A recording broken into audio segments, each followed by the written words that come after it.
Hey everyone, welcome to the final video in this React series. In this video, we'll be looking at how we can persist the state of our React component and our app so that our state is always there whenever we do a browser refresh. So let's get started.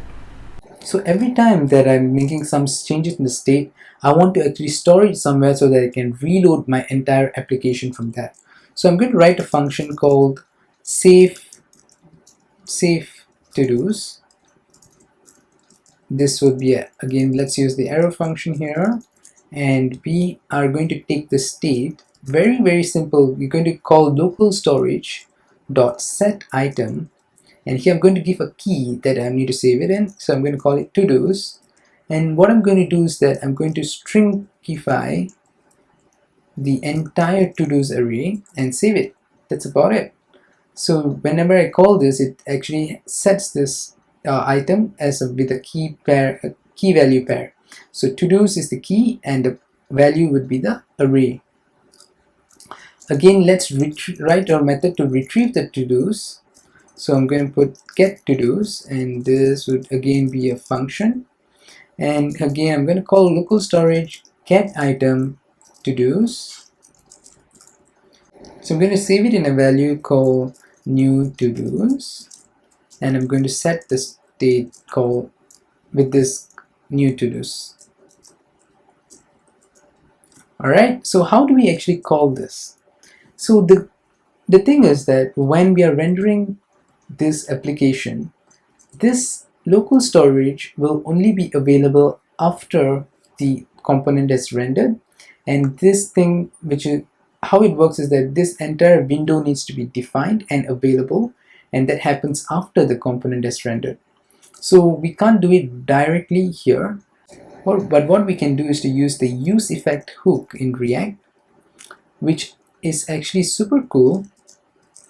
What it does is that this is to run some kind of side effects that we want to actually happen when our app loads. So right after our component renders, this is the first thing that it does, and then it fetches those toDos.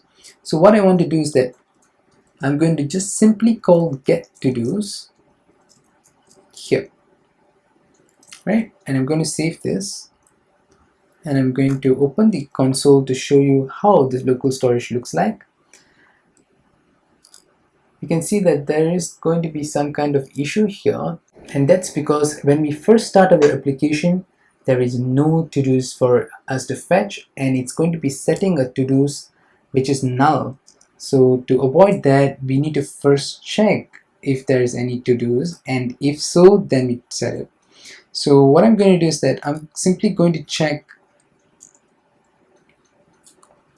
if toDos, and again, one other thing that we forgot is that because we are stringifying it, when we're getting it, we need to do a JSON.parse, because it will be in the string format, so we need to parse that into an object. And we are going to check if this new toDos, I'm going to check if the length is more than 0. I'm going to set this, else what I'm going to do is that I'm going to copy this entire thing here. I'm going to cut this. I'm going to give it a default value of empty array, and here we can actually define a variable like sample toDos, and I'm going to paste it here, right? So if there's some toDos, and if the length of the toDo array is actually more than 0, which means there's at least one item for that, we are going to set the toDos. Else we are going to set toDos with the sample task that we have. So now we save this, let it format, and everything looks good. And now if we go back to our application, let's refresh this just to be sure. And there we go. Here we can actually see that everything is rendered, and because there's no because there's nothing in our local storage, like we see here, it's totally empty. It has given us the default sample to do task here. But if you go into console, you can see that there's this incrementing count. It keeps incrementing and says the maximum update depth is exceeded. So what happens is that when we are actually using this hook called useEffect, we need to give it an array to tell, hey, run this useEffect, this side effect hook, whenever something in this array changes. We have not given the hook that, and because of that, it keeps rendering our component again and again, which is not good. And now that we have added this, that error will be gone. So if you go back, that's good. If you go back into our application, there's no other task here. So now if I'm going to add a task here, let me add this to do, then this is going to be coming up here.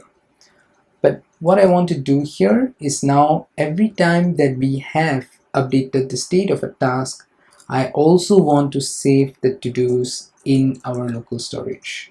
So every time we do that, so handle delete if you're handling a complete, and if you're adding a new to-do, I want us to save that into our local storage. And now let's try and add a new task. So let's say hello world here. And if I add the to-do, we are going to see that it actually comes up here. That's going to be a problem. You're going to see that there is no hello world here. And the reason for that is because if we are going to call the save to-dos right after this actually happens in an asynchronous manner, meaning the state may not be updated yet, but immediately after calling this, we are saying save. So at this point of time, the to-do array has not been updated yet, hence it's only using the previous value for the storage. And this is the kind of scenarios where exactly the useEffect will be extremely useful. So let's go ahead and delete this. And what we're going to do is that in the useEffect here, we're going to put a dependency on the to-dos. Every time that changes, what I'm going to do is that I'm going to call save to-dos. And there we go. So here, what we can do is that only on the first time that we start up the entire component, we need to check if there is any to-dos. So if, let's say, this to-dos is, I'm going to give it a default value of null. So I'm going to check if to-dos equals to null, then what we're going to do is that we are going to get the to-dos here, and every time to-dos change, I'm going to save the to-dos. Right, let's save this. Let's go ahead and to the console, and now we see that again we have an error because we can't map onto something that has null. So let's go ahead and change this to empty array. And in fact, the change here is very minimal. So instead we check if the length is equals to 0. We try to see if there's anything in our local storage. So once again, let's go back and we refresh this. Okay, minor error here. I am using an extra character. Let's remove that. And there we go. So now let's try adding some tasks. So hello, let's add this. And now if you go into our local storage here, we can see that hello is being created here. That's great. And what we are missing here is that when we are actually adding new to-dos, we are not adding the is completed task, is completed parameter. So I'm going to add that here. I'm going to give it a default value of false. And then let's clear this local storage.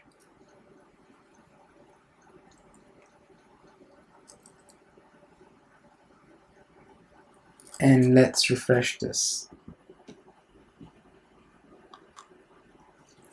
Now we have this. I'm going to add a new task here. And I'm going to add this to do. And let's check out this, what we actually have in our value. So you can see that if I actually expand this,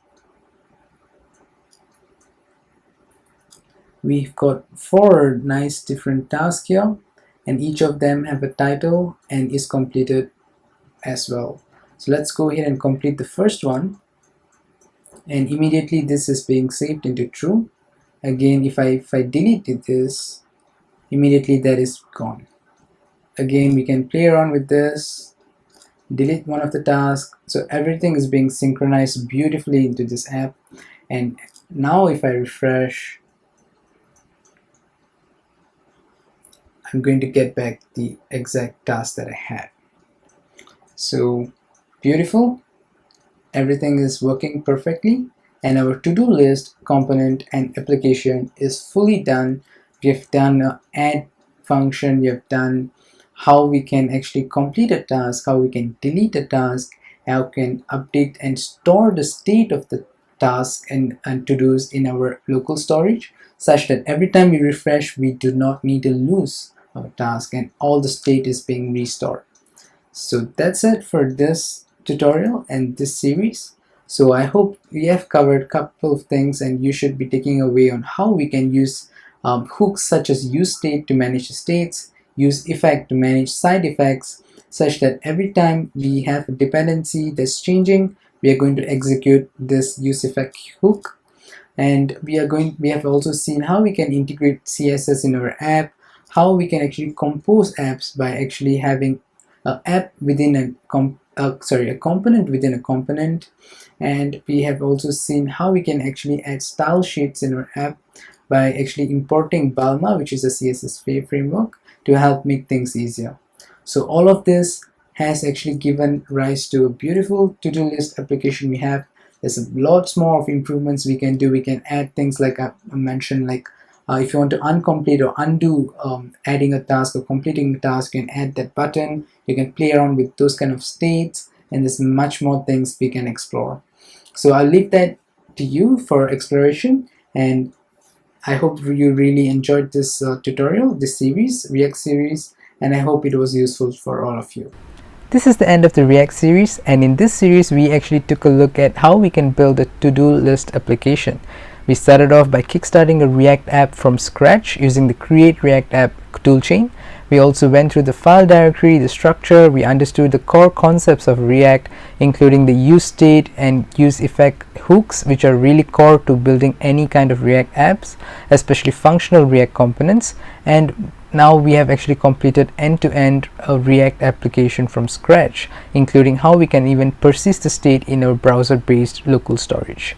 So I hope you found this tutorial and series really useful, and if you did, be sure to give me a thumbs up and subscribe for more upcoming content. I'll catch you guys in the next video. See you.